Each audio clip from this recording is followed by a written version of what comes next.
अब रुक करते हैं देश की दोपहर की नंबर 1 डिबेट का, जिसमें चर्चा होगी हिंदू राष्ट्र की ध्वजा 24 का बिगुल बजा। जी हां, बात हम कर रहे हैं बिहार के पटना की, जहां पर इन दिनों पंडित धीरेन्द्र शास्त्री का दरबार है। पटना के नौबतपुर में बागेश्वर धाम के पीठाधीश्वर पंडित धीरेन्द्र शास्त्री आजकल हनुमान कथा सुना रहे हैं और इस कथा के साथ ही हिंदू राष्ट्र के नारे को भी एक बार फिर से उन्होंने बुलंद कर दिया है। लेकिन इन नारों से कुछ सियासी दल ऐसे हैं जिन्हें तकलीफ हो रही है, जिनमें खलबली मच गई है। और ये तकलीफ क्यों है ये भी आपको बताएंगे। दरअसल ये तकलीफ इसीलिए हो रही है क्योंकि उन्हें सनातन धर्म की नहीं बल्कि 2024 में होने वाले चुनावों में वोटों की चिंता है। वैसे देखा जाए तो धीरेन्द्र शास्त्री राजनेता नहीं है, लेकिन उनके एकजुट हिंदुत्व के नारे से विरोधियों का सियासी समीकरण जरूर बिखरता दिख रहा है। एक रिपोर्ट देखिए।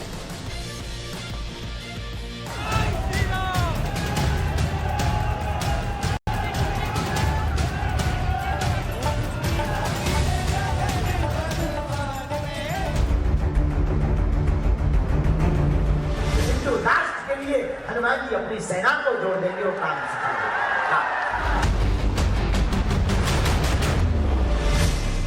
बागेश्वर की हनुमंत कथा की बहार।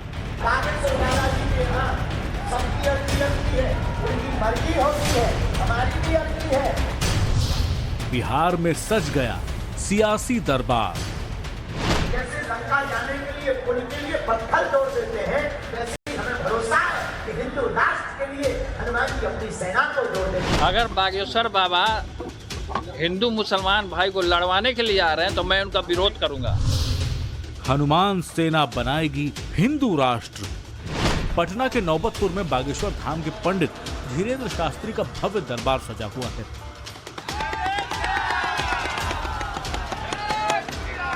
शनिवार से यहां पर हर शाम बागेश्वर सरकार भव्य हनुमंत कथा सुना रहे हैं, जो अगले 4 दिन और चलेगी। और इस दिव्य हनुमंत कथा को सुनने के लिए हजारों की संख्या में जनसैलाब पहुंचा। लेकिन बाबा बागेश्वर का यह दरबार इन दिनों न सिर्फ बिहार बल्कि पूरे देश में सियासी सुर्खियों में है। कारण सिर्फ एक है, पंडित धीरेन्द्र शास्त्री, जो हिंदू और सनातन धर्म की भगवा पताका फहरा रहे हैं और पूरे देश में हिंदू राष्ट्र की अलख जगा रहे हैं। लेकिन ये बात कुछ नेताओं को रास नहीं आ रही, पर बागेश्वर सरकार को इस तरह के विरोध की शायद अब आदत सी पड़ गई है। यही कारण है कि बिहार की धरती से उन्होंने एक बार फिर हिंदू राष्ट्र का नारा दोहराया। हमें उन परमात्मा का ध्यान करते हुए उन पर अटूट भरोसा रखना पड़ेगा। और जब हम अटूट भरोसा उन पर रखेंगे तो राम जी अपने आप ऐसे सहयोग जोड़ देंगे, जैसे लंका जाने के लिए पुल के लिए पत्थर तोड़ देते हैं, वैसे ही हमें भरोसा है कि हिंदू राष्ट्र के लिए हनुमान जी अपनी सेना को जोड़ देंगे और काम सिखाएंगे। दरअसल बागेश्वर सरकार के पटना पहुंचने से पहले ही लालू यादव के बड़े बेटे तेज प्रताप यादव ने उन्हें धमकी दी थी। तेज प्रताप यादव के इस बयान ने बिहार के साथ साथ देश की भी सियासत को गरमा दिया था। लेकिन बीजेपी ने तंज कसते हुए तेज प्रताप को भी राम कथा सुनने की नसीहत दी है। अगर बागेश्वर बाबा हिंदू मुसलमान भाई को लड़वाने के लिए आ रहे हैं तो मैं उनका विरोध करूंगा। मेरा साथ दो, हम हिंदू राष्ट्र बनाएंगे। हाँ, तुम हमारा साथ दो, हम हिंदू राष्ट्र बनाएंगे। विरोध करने वालों को क्या कहेंगे? विरोध करने वालों को कुछ नहीं कहेंगे, भगवान सद्बुद्धि दे। दरअसल लालू नीतीश की पार्टी के नेताओं की बौखलाहट बागेश्वर सरकार के उस मिशन से है जिसमें वो हिंदू स्वाभिमान की बात करते हैं। तेजस्वी और नीतीश को बागेश्वर सरकार के बिहार दौरे से 2024 में बड़ा सियासी नुकसान दिखता है, क्योंकि बागेश्वर धाम का एक मंत्र एकजुट हिंदू और सनातन का सम्मान है, जो सीधे सीधे नीतीश लालू की जातिवादी राजनीति की सीधी काट है। पटना से साकेत कुमार और हिमांशु दीक्षित के साथ ब्यूरो रिपोर्ट, टाइम्स नाउ, नव भारत। तो कहीं समर्थन तो कहीं विरोध जमकर देखने को मिल रहा था, लेकिन अब ये बात है कि हिंदू राष्ट्र बनाने का जो दावा है और ये हिंदू राष्ट्र ध्वजा है और 2024 का बिगुल बजा है। करेंगे चर्चा। मेरे साथ में जो खास मेहमान है उनसे आपको मिलवा देती हूँ। बीजेपी की तरफ से धनंजय कुमार जी मेरे साथ में जुड़ रहे हैं। हिंदू धर्मगुरु स्वामी चेतानंद सरस्वती जी इस समय मेरे साथ में जुड़ रहे हैं। राजनीतिक विश्लेषक अरविंद सिंह जी मेरे साथ जुड़ रहे हैं। प्रभात रंजन नेता हैं जेडीयू के, मेरे साथ इस चर्चा में शामिल हैं। हैदर मुजीब जो है राजनीतिक विश्लेषक के तौर पर इस समय मेरे साथ में जुड़ रहे हैं।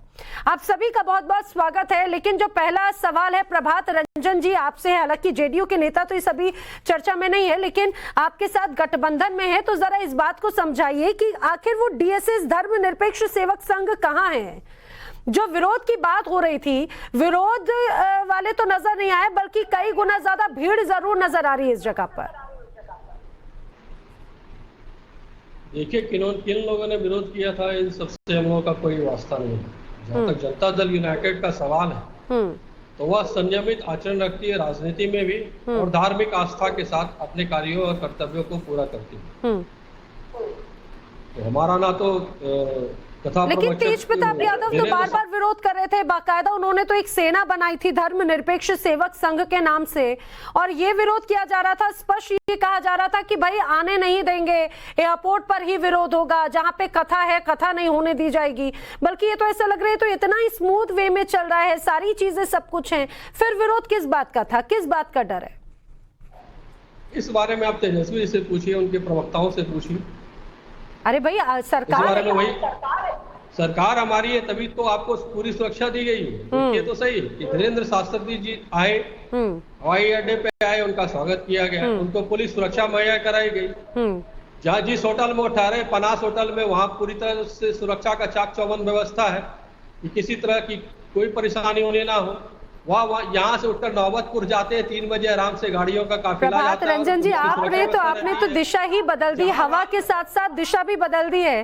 धनंजय गिरी जी ठीक है, प्रभात रंजन जी की बात को लेकर क्या कहेंगे? वो बड़े विरोधी किसी बात का नहीं है, फिर किस बात को लेकर ये चर्चा है? बात करिए। यूनाइटेड ने कभी विरोध किया ही नहीं। धनंजय जी यहाँ नाम गलत लिख दिया है, लोग नाम ठीक करवा दीजिए। जी जी बिल्कुल, माफी के साथ में धनंजय गिरी जी। धनंजय जी अगर आप तक मेरी आवाज पहुंच रही है जी। हाँ मेरे पंडित जी हैं, बोलिए। चेतना सरस्वती का नाम डाल दिया इन लोगों ने। अच्छा कोई बात नहीं, वो ठीक करवा देते हैं, माफी चाह रही हूँ। लेकिन मैं चाह रही हूँ चर्चा का आप जरा प्रभात जी के सवाल का जवाब दें। वो बड़े विरोधी नहीं है किसी चीज का, दशा और हवा दोनों ही बदल गई मुझे लग रहा है धीरेन्द्र शास्त्री की इस पूरी सभा के साथ।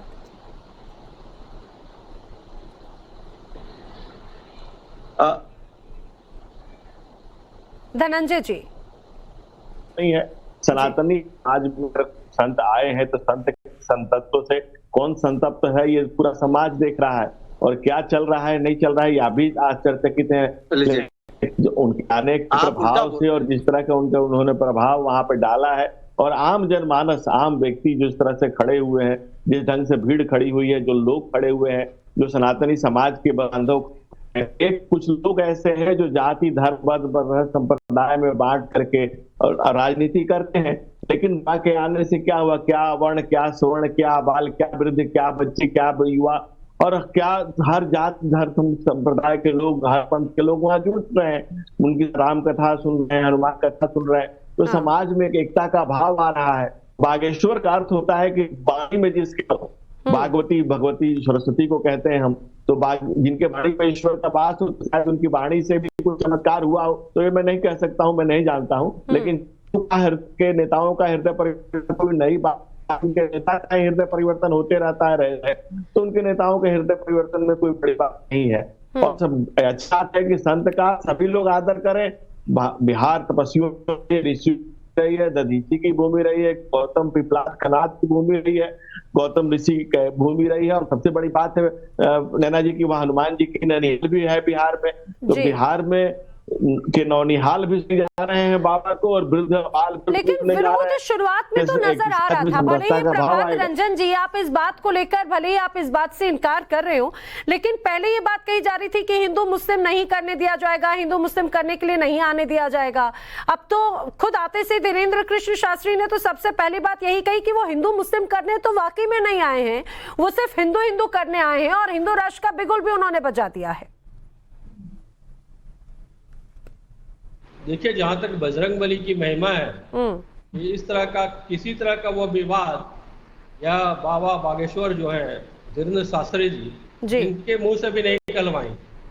क्योंकि हनुमान जी तो कभी विवाद में विश्वास ही नहीं किए।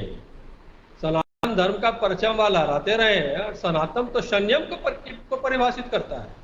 आप पूरे हनुमान जी के आचरण को देखिए। जिस सुंदर कांड का वह पाठ करते हैं, जब वह समुद्र की सीमा पे पहुंचते हैं और उन्हें जामवंत जी सुझाव देते हैं कि आप जाइए लंका और वहां माता सीता से भेंट करके आइए, देख करके आइए कि वो किस अवस्था में है।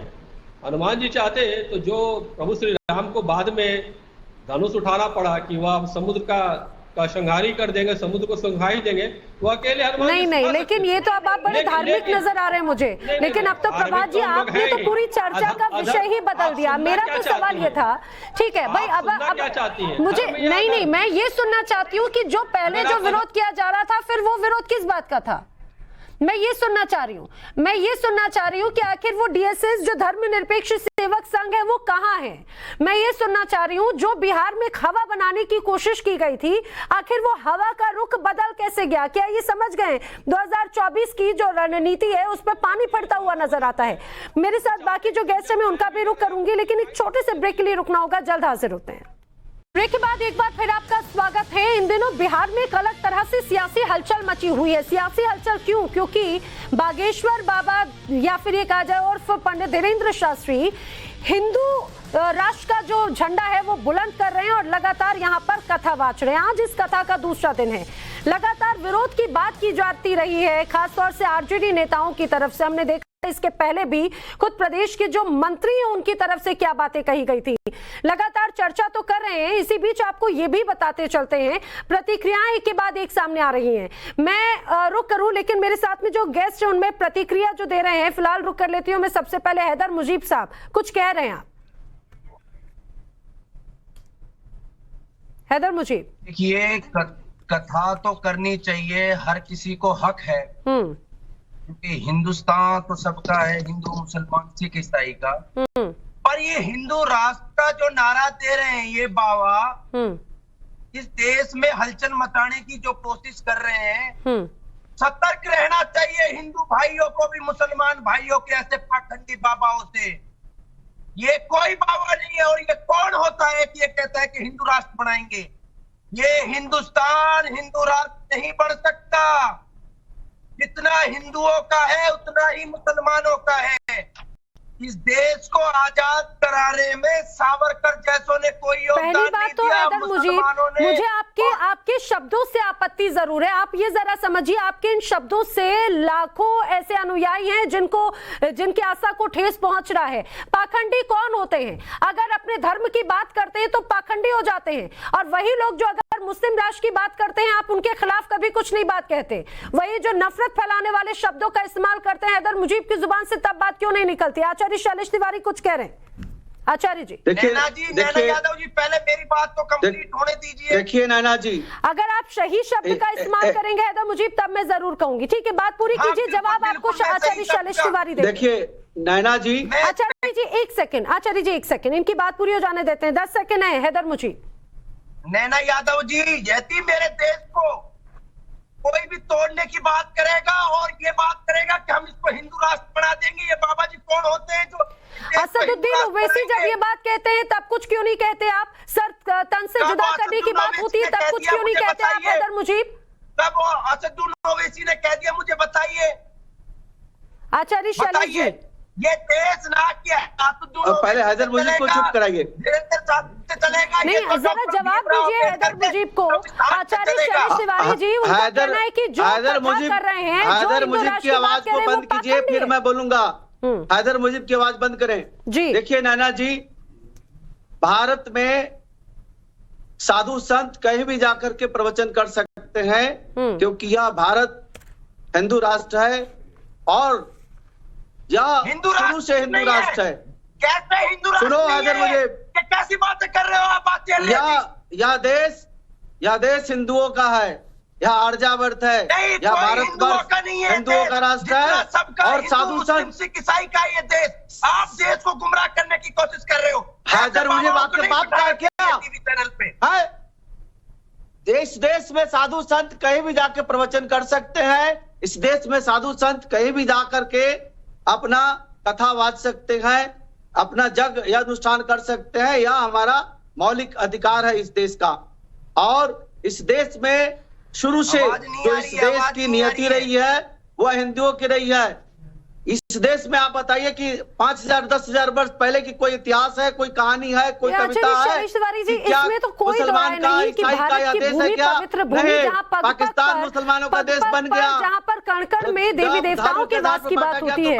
अगर वहाँ पर इस तरह से बातचीत हो, ठीक है। मुसलमानों का देश है, अमेरिका जो है ईसाइयों का देश है, भारत जो है वह हिंदू राष्ट्र है और बाबा जी हिंदू ये राष्ट्र अपना है ये देश और को रहेगा। गुमराह करने की रणनीति छोड़ दीजिए ये हिंदू हैदर राष्ट्र का मुजीब, सपना आपने बहुत सही बात कही। आपने सोचा ठीक है है, आचार्य जी, उसको मेरी छोड़ बात सुनिए। दीजिए। हैदर मुजीब, अब आपने बात बहुत सही बात कही कि जो बरगलाने की या फिर दिशा भटकाने की जो बात कही जाती है। अरविंद सिंह जी, ठीक है आचार्य जी बात सुनिए।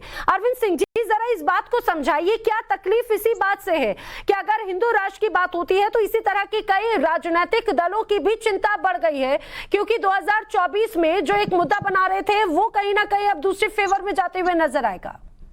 अरविंद सिंह, देखिए, पहले मैं अनुरोध करूंगा कि अपने अपने टर्न में सभी बात करें तो अच्छा रहेगा, बीच में कोई नहीं बोलेगा। जहां तक हिंदू राष्ट्र की बात है तो भारत को हिंदू राष्ट्र बनाने की बात नहीं है। भारत ऑलरेडी एक प्राचीन सनातन हिंदू राष्ट्र है और भारत की जो संस्कृति है वो हिंदू संस्कृति है। और हिंदू शब्द किसी सांप्रदायिकता का वाचक नहीं है, हिंदू शब्द राष्ट्रीयता का वाचक है। और इस पर समय समय पर सर्वोच्च न्यायालय ने भी अपना मुहर लगाया है। भारत को जैसे हिंदुस्तान कहते हैं वैसे भारतीय का पर्यायवाची शब्द हिंदू भी होता है। इसलिए भारत हिंदू राष्ट्र है और हर देश को चाहिए कि अपने संस्कृति को सुदृढ़ करे, हर देश के नागरिकों को चाहिए कि सुदृढ़ करे। तो बाबा आचार्य धीरेन्द्र शास्त्री यदि हिंदुत्व को सुदृढ़ करने की बात कर रहे हैं तो इसमें कुछ लोगों को मिर्ची क्यों लग रही है? मैं अटल जी के 2 लाइनों से अपनी बात समाप्त करूंगा कि हिंदू कहने में शर्माते, दूध लजाते लाज न आती, घोर पतन है अपनी माँ को माँ कहने में फटती छाती। ये लंबे समय तक गुलाम रहने के नाते गुलामी के मानसिकता का प्रभाव है कि कुछ लोगों को हिंदू कहने में शर्म आता है और वंदे मातरम का विरोध करते हैं।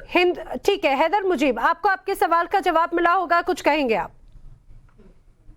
मैं ये कहूंगा कि ऐसे लोग जिनके दिमागों में गंदगी भरी पड़ी है, अरे सुप्रीम कोर्ट ऑफ इंडिया ने कहा है हिंदू का मतलब भारतीय होता है। हमारे आपको व्याख्या करने वाले आपको सर्वोच्च न्यायालय को नहीं मानते हो हिंदू और मुसलमानों के बीच में। मैं अपना माइंड 1995 का सुप्रीम कोर्ट कहता है कि हिंदू शब्द भारतीयता का पर्यायवाची है। एक एक करके जी, पहले मेरी बात को कंप्लीट होने दीजिए आप। अरे आप दूसरे की बात कंप्लीट नहीं होने देते, आपका बात कैसे कंप्लीट कोई करने देगा? आप इस्लामिक राष्ट्र बनाना चाहते हो जबकि यह भारत सनातनियों का है या हिंदू राष्ट्र है या हिंदू राष्ट्र है या हिंदू राष्ट्र है और रहेगा। ठीक है हैदर मुजीब, लेकिन एक तरफ जब आप कह रहे हैं कि भाई पूरा भारत हिंदू मुस्लिम सिख ईसाई यही संदेश भी देता है, देखिए आप रोकने वाले कोई नहीं हो सकते। अरे जिस प्रकार हैदर मुजीब, यही तो भारत की खूबसूरती है, जिस तरह की बातें आप यहाँ पर कह रहे थी कट्टरता किसी और, अगर आप इस्लामिक देश तक में आप नहीं कह सकते, इस बात को आप बखूबी समझते हैं। ये महात्मा गांधी जी का देश है, ये बागेश्वर धाम। बाबा जी अगर ये कहेंगे कि इसको हिंदू राष्ट्र बना देंगे वो कतई बर्दाश्त नहीं होगा। अरे हैदर मुजीब, अगर बागेश्वर धाम को अगर या पंडित धीरेन्द्र शास्त्री को आप कुछ मानते नहीं तो उनकी इस बात से तकलीफ क्यों है इतनी? बाबा जी अपने बुद्धि को सही कर लीजिए, अपने बुद्धि को सही कर लीजिए। आप देश को गुमराह करने की बात कर रहे हैं। इसे इस्लामिक राष्ट्र नहीं बना सकते और जिन्हें मिर्ची लगती है उसे लगने दीजिए। जरा मुझे 10 सेकंड का समय दीजिए जी। अभी ये कह रहे थे कि मैं महात्मा गांधी को मानता हूँ। महात्मा गांधी स्वतंत्रता आंदोलन के समय में कहते थे कि हमारा लक्ष्य राम राज्य की स्थापना है। आप बताइए, बिना हनुमान के राम राज्य की स्थापना की कल्पना की जा सकती है क्या? आप महात्मा गांधी के फॉलोअर हो तो क्या चाहते हो कि भारत में राम राज की स्थापना हो, राम राज के मूल्यों की स्थापना ठीक है, हो, ठीक है, राम राज मैं की जरा संस्कृति ठीक है की प्रभात स्थापना हो? रंजन जी से एक हाँ या सवाल ना? पूछती हूँ। ठीक है प्रभात रंजन जी, मुझे एक बात बताइए, भले ही अब आप इस बात से दरकिनार करने की बहुत ही स्मार्ट वे में आप बचने की कोशिश कर रहे हो। आचार्य जी का वॉल्यूम डाउन कीजिए, उनकी बाकी की बातों की आवाज आ रही है इधर प्लीज। लेकिन जरा प्रभात रंजन जी इस बात का जवाब दीजिए। एक तरफ ये कहा जा रहा था विरोध करेंगे, हिंदू राष्ट्र बनाने के लिए बाकायदा तो धीरेन्द्र शास्त्री कह रहे हैं कि एक हनुमान सेना बनाई जाएगी और उसका जो शुरुआत है वो बिहार से ही होगा। सेना बनाने के बाद शासन क्या चाहते हैं, लेकिन जहाँ तक खरवास जी को समझ, बजरंगबली को समझ पाया हो, जो पढ़ा हो, जो समझा हो, बचपन से जो देखते आए या अभी भी जो उम्र हो चुकी है, हाँ जी तो सब संयम के प्रतिमूर्ति है। संयमित आदमी अगर सेना बनाने की बात करे तो सेना उसके नाम पे बनाया जा सकता है, वो चाहे तो बना ले, लेकिन उनका सेना क्या करेगी? आर्थिक व्यवस्था को सुदृढ़ करेगी, समाज में समरसता लाएगी, समाज के विकास में उनका क्या योगदान होगा, या सेना क्या करेगी? सेना का उद्देश्य सिर्फ गोली बम चलाना नहीं होता है। सेना का उद्देश्य आप जब देखती होगी, जब बाढ़ आती है बिहार में तो कई सेना की बटालियन लगती है और बाढ़ की विविधता से लोगों को बचाती है। लेकिन मुझे एक बात बताइए कि बस जिस चीज का विरोध कर रहे थे, जिस पर आपत्ति जता रहे थे प्रभात जी, वहां की तस्वीर तो अलग ही नजर आती है।